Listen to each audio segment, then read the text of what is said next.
Hey guys, I'm LT. And I'm Dan. And welcome to BHK Outdoors, your beacon for all things outdoors. So grab a cup of coffee. Or chaga. And for the next 30 minutes, let's get out there.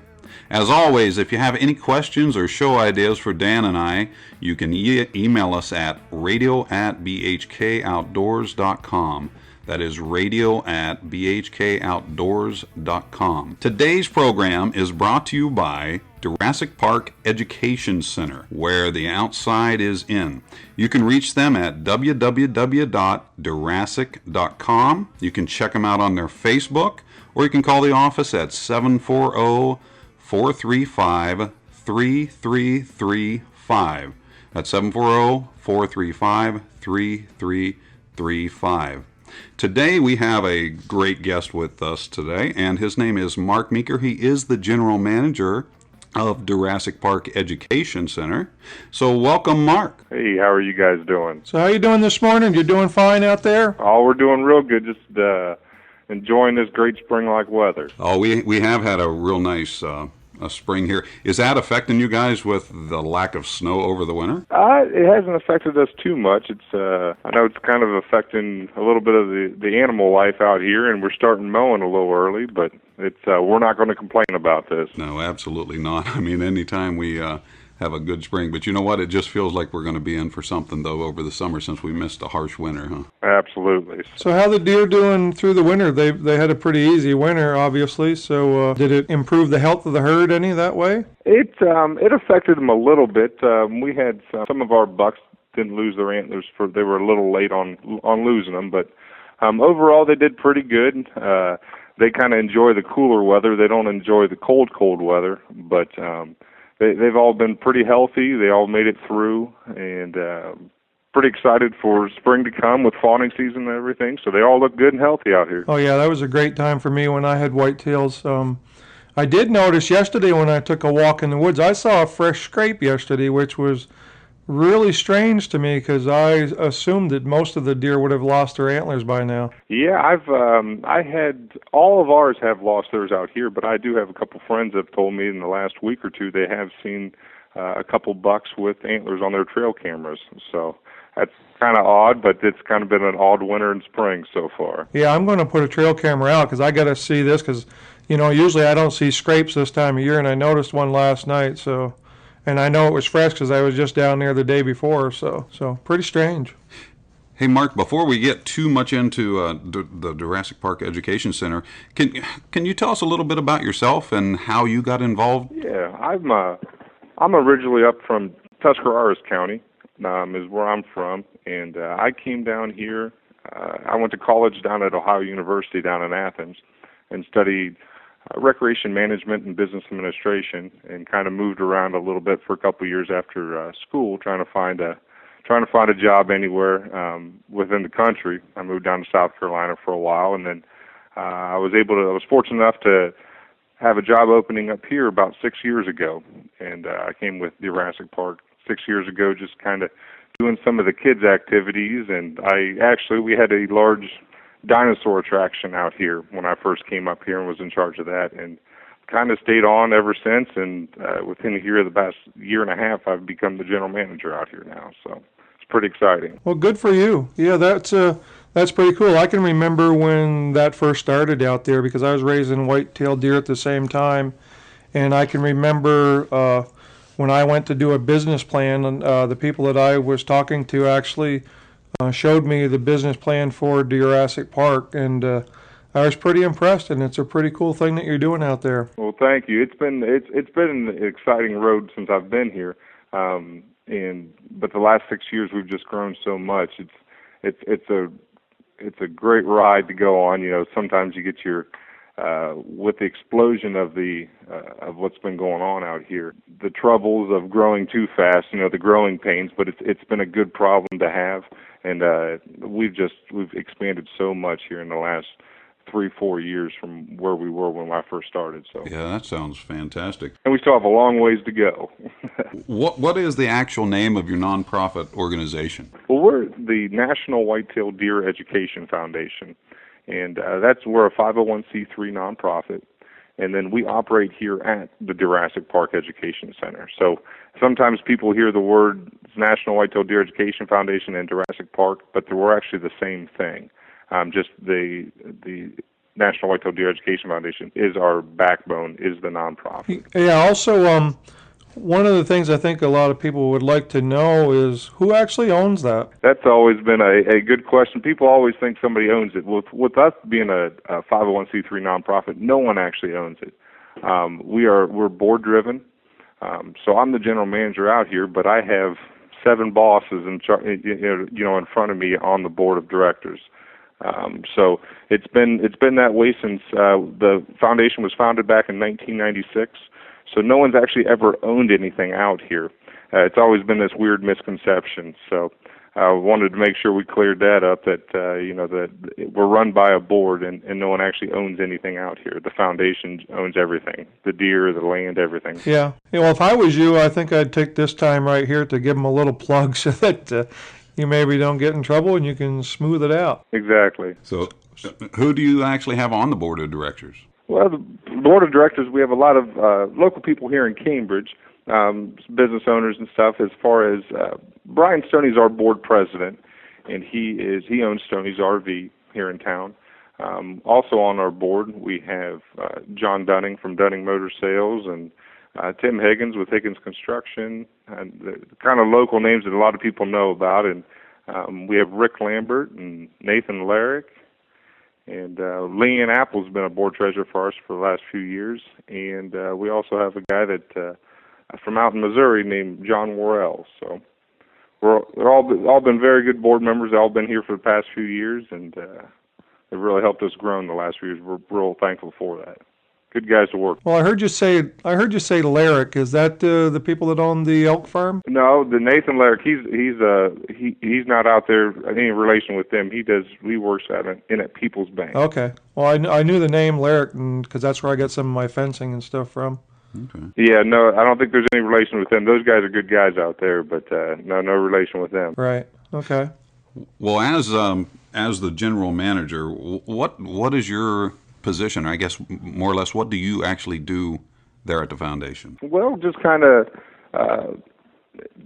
manage everything that goes on as far as the daily operations out here, and also I do a lot of the public relations stuff as far as traveling to shows, and we do a lot of, and I also do a lot of the managing as far as the events we have and the fundraisers we have out here, like the Deerassic Classic. I kind of do a lot of stuff with that as far as just getting everything set up for it. Mm-hmm. Yeah, that thing's absolutely awesome. I know where you're located out there, but there may be a lot of listeners that don't. So you want to tell us where you're located? Yeah, we're located out on Route 22. We're about 6 miles off Interstate 77. And we're right across pretty much from the entrance of Salt Fork State Park. We own 130 acres out here. And the Salt Fork's right across the street, and it kind of butts up to us on the west side. But we're nothing to do with Salt Fork. That's another misconception. People think we're involved with Salt Fork, but we're not. We have separate properties. So just right, not too far outside of Cambridge. It only takes us about 10 minutes to get out here. That's right, accessible quite easily off 77. So yeah. Yeah, absolutely. Yep. Well, what can you tell us about your field trip programs that you guys have? Well, Deerassic Park, our whole mission out here is to inspire lifelong learning and sustain curiosity for youth and their family in the outdoors. Pretty much what we're doing is just trying to get kids off the couch and get them interested in the outdoors. And the deer are a big part of this place, but that's not what we're all about. We're just about everything in general, anything from fishing to hunting to kids just walking, looking for salamanders and crayfish, shooting archery. So with that, that's how we have our field trip program. In the field trip program, we have a lot of schools come in, Head Starts, preschools, local schools, elementary, and we have a big school group coming up from West Virginia here in a couple weeks. They're bringing, I think, 200 and some kids up for it. So. Oh yeah, those kids absolutely love that. I know I had a small deer farm at one time, and we used to do things like that for the young kids, and they absolutely love being around the deer, especially the babies and things. Exactly, exactly. Yeah, we'll have our fawns will be coming up here soon, and it's always great for the kids to get up close and see them. They see them all the time, but they don't get that close to them. So it's great. And whenever they go over and see the deer, as long as they're cooperating, usually they come up and will eat carrots and apples right out of the kids' hands, and it's a great time. And it's funny when the kids come out. I think the adults have even more fun seeing everything, and the fish we have in our pond are really, they're 2-3 pound bass are the average, and these kids get to catch a fish for the first time. It's really it's a great program. As far as the field trip programs, it has gone down a little bit since I've been here in 6 years, but that's mainly because of funding for schools have gone down, and they're having even problems, affording a bus to come out. So Yeah, do you also go to schools and things like that? yeah. So we do have the program that we have a program director here, Susan Jividen, and she's been with us for about 7 years. And she's got a whole school kit, and she'll go into the different schools and teach and bring in hides and antlers, and so the kids can kind of touch and feel. We don't want it to be just a lecture program. We want it to be a hands-on program. So you can find us in the summer times doing library events and stuff, and all kind of throughout. Well, I know you have the school programs. You got a lot of stuff going on with the kids and stuff. What events do you actually have at Deerassic for families? Yeah, well, that's kind of been our bread and butter is kind of our family events. We have a couple big ones a year. The first big one is the Spring Fling, which comes up here on April 28th. And we also have a large event called Kicking Bear, and we have the Fall Festival, the Halloween Festival, and those are kind of our big days. And we draw anywhere from 500 kids to we had over 1,200 kids at our Halloween event last year. Wow! And when the kids come out for that, we do everything for no charge for these events. The kids get to come out. They get to do hay rides. They get to go fishing. They get to shoot their bows.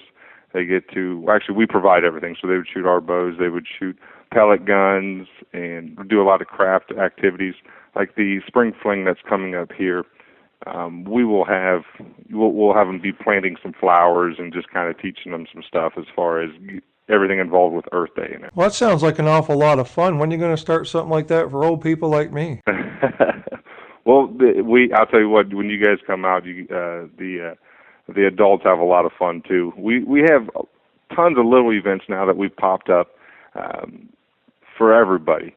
We'll have a archery event that kind of for the adults and stuff will be in September. It's actually a local guy who passed away. It's kind of in memory of him, Jack Milligan, who was a big influence out here. And so we kind of do a memorial archery shoot for him. And we have during fishing days, I know the parents come out and they go fishing too. We have a fishing day in May. And then we have just classes have really sprung up here lately.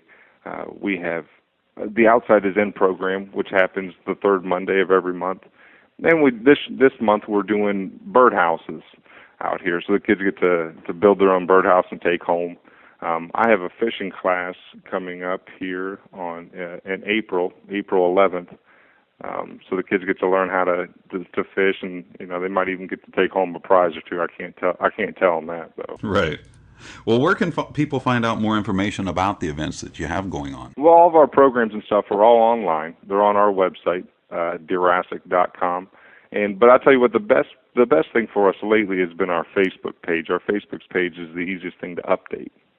So they can just go to Deerassic Park on Facebook too. So, and we're always looking for events out here. If people have ideas, or we had the NRA banquet just was held out here. We do a lot of different fundraising events for other nonprofits. The Cystic Fibrosis Walk is out here in May. We have one for the Craniofacial Children's Association called Reagan's Rally in September. So we're always looking to team up with places. Yeah, I actually attended the Friends of the NRA banquet, and it was a really nice time. They put on a great show, and your location there is just absolutely wonderful for that. Well, thank you. Yeah, I didn't get to go to that. I had to go to a different event, but when I was out there previously, I noticed that there was a big, huge deer-looking thing in the corner there of the lodge. Can you explain to me what the heck that thing was? Yeah, we have 5 years ago we built a large building out here that holds our offices, and then we have a big hall that we can support banquets like that.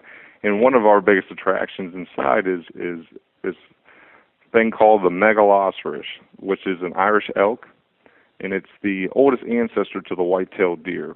A guy named Ken Walker, a famous taxidermist up in Canada, he recreated this for the 2005 World Taxidermist Championship, and he actually won a lot of awards. I think it was even on the Discovery Channel and everything.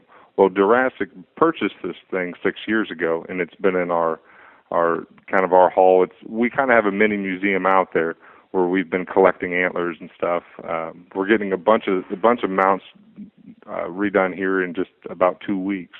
They're having a big taxidermist party, and people are donating their time and stuff. And we'll have some new displays out there. As far as the world record Mike Beatty buck will be out there. We're getting that done, and a couple other real large ones from around the area. Very nice. Yeah, that's a huge buck. That Beatty buck, that's awesome. Yeah, that is something.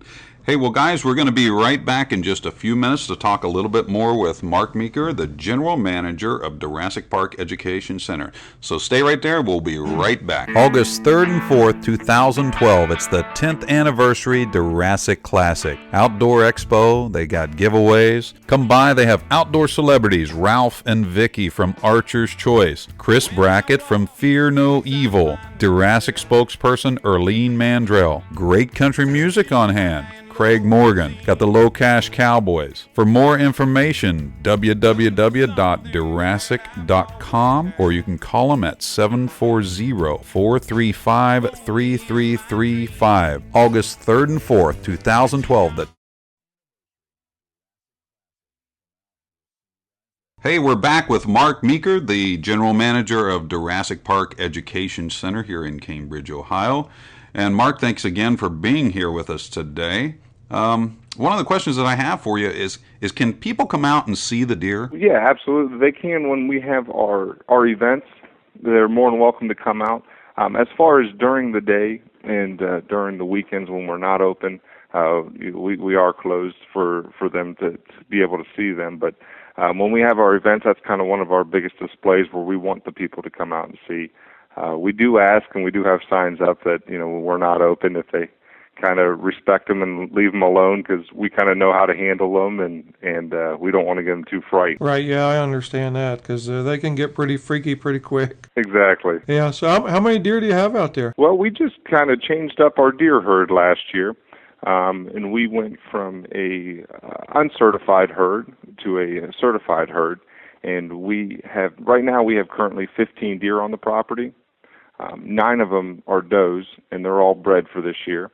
And we have 6 bucks. So we're excited to get it started back up. At one point last year, we had 124 deer out here, and it was just it was a little too much. And we didn't have a whole lot of control over as far as the breeding stock and stuff. So the board of directors, we all decided to kind of change it up a little bit and redo the herd. So yeah, well, that's a hard thing to keep track of all that stuff too. I know I had like 56 head at one time on my little farm, and it was crazy. Yep, and yeah, absolutely, especially when you have 20, 30 deer having fawns every year. They reproduce pretty quickly, especially whenever there's no danger and there's not a whole lot of them dying around in the farm. So it won't take us long to get back up where we want to be at. We want to be at around 40 bucks out here and about 10 to 15 does is kind of what our goal is. So, and we also did another reason for changing over the herd is the deer we had weren't very tame, and we wanted the little tamer does and not so much the bucks, but the does we wanted to be tamer for whenever we do have the people come out in the kids groups that the deer will come up to them, up to the fence. The ones we had in the past all wanted to run around and hide down in the corner. Oh yeah, they can be like that. I know it's a problem there when you try to bottle raise bucks and things like that. I know I had some bottle raised bucks, and and they're awesome when it's in the summertime or whatever when they're in velvet. But as soon as that antler gets hard, they're extremely dangerous because they're not afraid of you as a human being. You know, they treat you like you're a deer, and they'll deal with you accordingly too. Exactly. We did that one time. We had a real tame buck out here, and everybody loved him. But as soon as the rut was hitting, as soon as he was feeling all feisty, you did not want to be around him at all. And it caused us a lot of problems, and we had to get rid of him. It was unfortunate because he was everybody's favorite deer, but we couldn't even have people go in and feed him. We couldn't even go in the same pens with him. He was so bad. Yeah, I know that one that I had, you know, you could put a kid on his back when he was in velvet and he'd lick him and love him to death. But boy, when we tell you what, it's a whole different animal when that antler got hard. Exactly. They're still wild animals, so. Oh, yeah. And their wild instincts will come right out on it. So what are some of the bloodlines that you have out there? Well, the bloodlines we've purchased were from a farm over in Columbus named Ward's Whitetails. And John Ward's helped us out a bunch here in the last year, kind of going through the process from having a certified whitetail herd. And some of the bloodlines that a lot of people know the names of is Goliath and High Roller and Rolex and Moose. And the new big one right now, where we just had 3 of our does bred to, was a buck named Energizer. And so we're pretty excited to have all those names in there. The Energizer, he actually went 589 inches this year. Are you kidding me?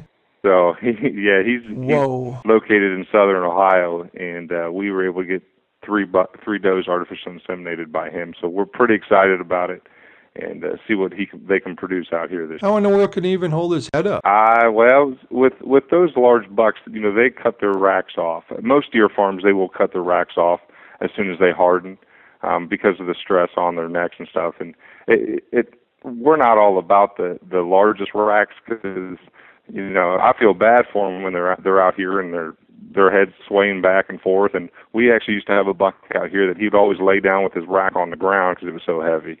But we're not about that. We want to keep our antlers on for everybody to see, because since we are more of we're an education facility, not just a deer farm. Yeah, I know. Yeah, because when I was into it there, 200 inches was a huge buck. That was when I started in, and then it jumped right up to 3 and then 400 inches, and now you're saying 5. That's absolutely monster for an elk. Well, that brings up a real good question here is how do they even score this? How do you score a buck? Well, the people that score the big bucks like that, they're smarter than I am, I guess, because I let that to the professionals. But bucks scored by their inches of their antlers.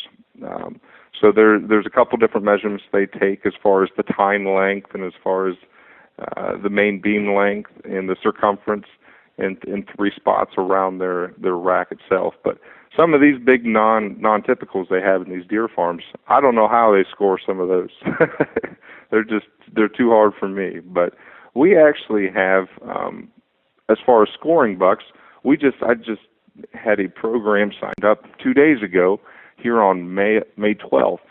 We're going to have from 10 o'clock to 3 o'clock out here at Deerassic Park. We're going to have the Buckeye Big Buck Scoring Club come out here, and they're going to score bucks for everybody in the area, so you can get your buck officially scored and even kind of get into the Ohio Big Buck record book. So we're excited about that. Dan, you might have to go over. Yeah, I might have to go. I probably have 4 or 5 that might make it. Yeah, bring them on out. So there's no charge for bringing them out, and then I think there's a fee if you want to get into the books and stuff like that. So Are you going to have coffee on hand? Oh yeah, we'll have refreshments and coffee, and we'll be all ready to go for you guys. That sounds like a real good plan. I like that.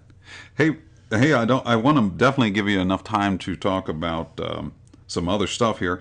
Can you go ahead and tell us about the Classic? I know that a lot of people out there, I for one am extremely interested in this. Yeah, well the way we're funded out here, and we can do all of our free events, is through the Deerassic Classic giveaway. And we're excited. It's going to be it's going to come up to our 10th year. And what it is, it started off as a large raffle, and it's kind of expanded into a raffle, an outdoor expo, and country concerts, and it's a good old time here in August of every year. Oh, I can't wait myself. So when is that going to be held this year? It's going to be August 3rd and 4th. It's always the first Friday and Saturday of August.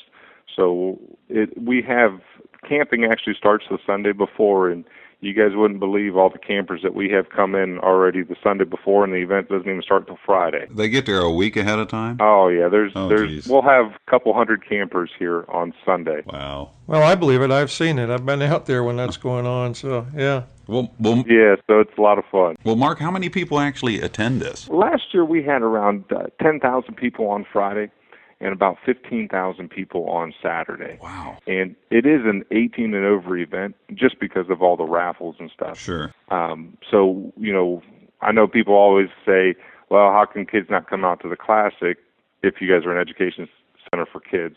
And that is because of the raffles and the drawings and by the Attorney General, they would not like anybody under the age of 18 out here.